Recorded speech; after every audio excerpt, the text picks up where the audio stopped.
I'm quite shy, and when asked questions in public, I find it hard to articulate a good answer, but will come up with a strong response hours or days later. Any advice? Yeah, I have some advice.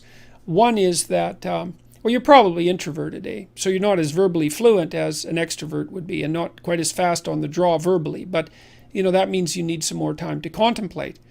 And maybe you're high in negative emotion too, because shyness can be a combination of introversion and high negative emotion. It can be one or the other, but technically shy is introverted.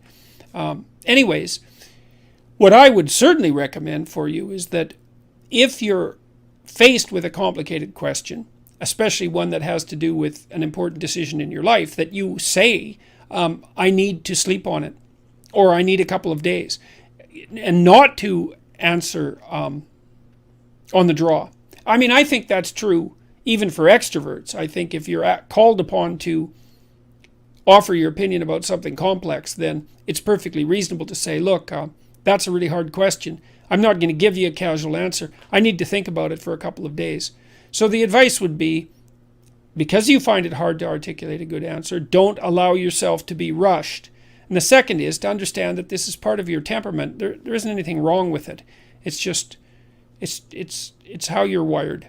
So, what causes a person to hoard? Is it due to low conscientiousness? What is generally the best course of treatment? It's usually a consequence of relatively high neuroticism. And it's tangled in with disgust sensitivity as well. People who hoard have a hard time. They feel guilty if they throw things away because the things still have some residual utility. The best course of treatment is, well, behavioral therapy is probably the best course of treatment. And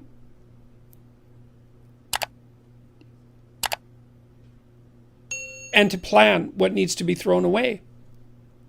And to work with a person that can help you make the hard decisions that need to be made if you're hoarding. All that hoarded material is it's decisions that have been put off. So a lot of that is high neuroticism. Some of that can be a consequence of low conscientiousness as well. So the best course of treatment is to find someone to help you plan how to approach the hoard. Very complicated. So, all right.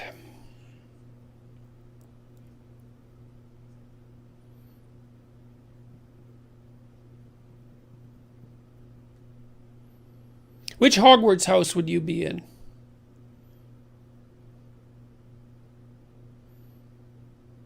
Well, I think I'd have the same issue as Harry Potter. When the hat was first put on, it would think that I might make a perfectly good denizen of Slytherin.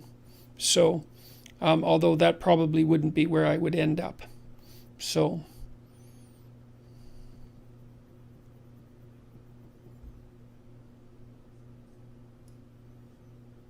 what is your take on an astrological basis for significant dates in religious stories?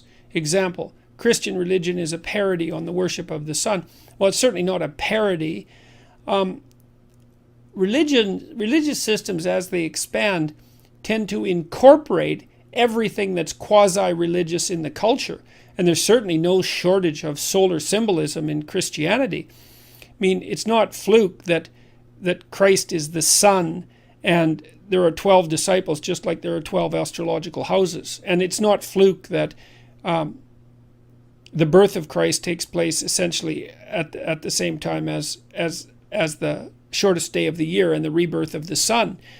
All of these things line up. Now, whether that's synchronicity or whether it's the attempt by the collective imagination of human beings to align everything under a single truth, that's a very difficult thing to say. Or maybe there's a single truth at work. But the idea that Christian religion is a parody on the worship of the sun is definitely not the case. It's more like it's incorporated elements of the worship of the sun over thousands and thousands of years. And that's a very complicated issue. If you're interested in that, you could read Aion, A-I-O-N. It's a book by Carl Jung, which is like the most terrifying book I've ever read. And so you could there's a deeper analysis of the relationship between astrological speculation and the emergence of complex religious stories. So